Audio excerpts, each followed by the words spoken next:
Well, thank you all. I appreciate the opportunity to get up and say howdy. We've spent the day out with meetings and interviews and getting around the state. We were in Sioux Falls earlier and made a few stops here in Watertown. Of course, we made a big announcement just a couple days ago that I am going to stand for election in 2026. And that was no easy decision, and we took our time making that decision. But I felt that my background and my upbringing and my past service made me the right guy for the job. And when I heard there was an opportunity to stop in Watertown and talk to 1,000 farmers and ranchers from this part of the state, I said, count me in.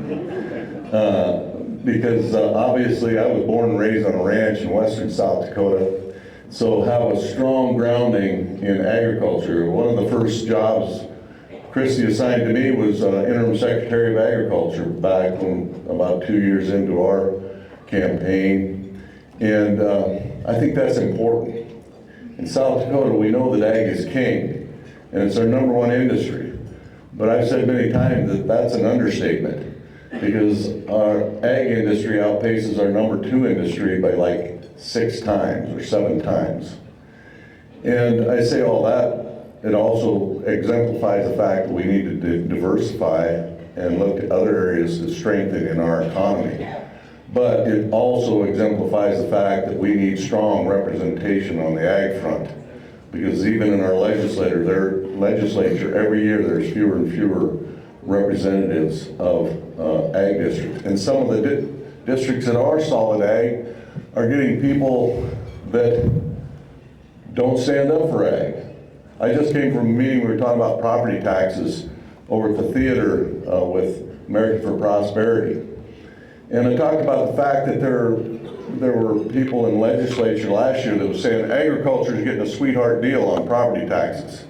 Well, I just about blow my lid every time I heard it, because they were taking a snapshot in time on the cycles of property taxes on ag. And I was at the point of the spear in passing the ag production tax. And it took a lot of years, and we paid the price initially as those valuations went up and up and up.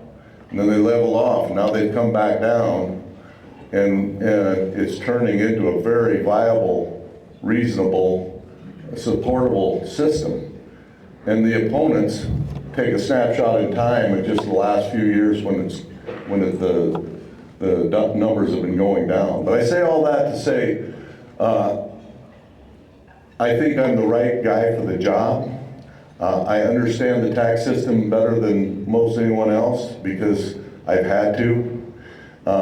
And I think my upbringing on the ranch, on the farm, the decisions you make, the strength of courage it takes to run an operation.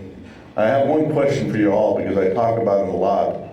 How many of you in this room, by show of hands, can trace your ancestry back to a homesteader? About the right reaction.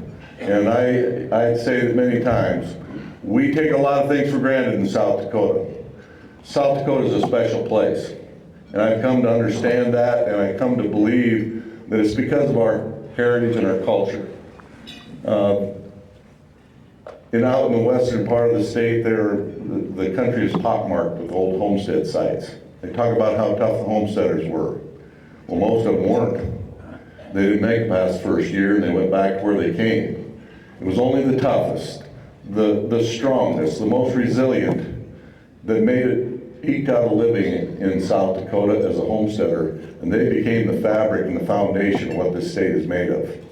We do a lot of things right in South Dakota, and it will be the honor of my life, it is the honor of my life to serve as your current governor, and the honor of my life to stand for election and represent you another 4 years. Thank you all, appreciate you, God bless you.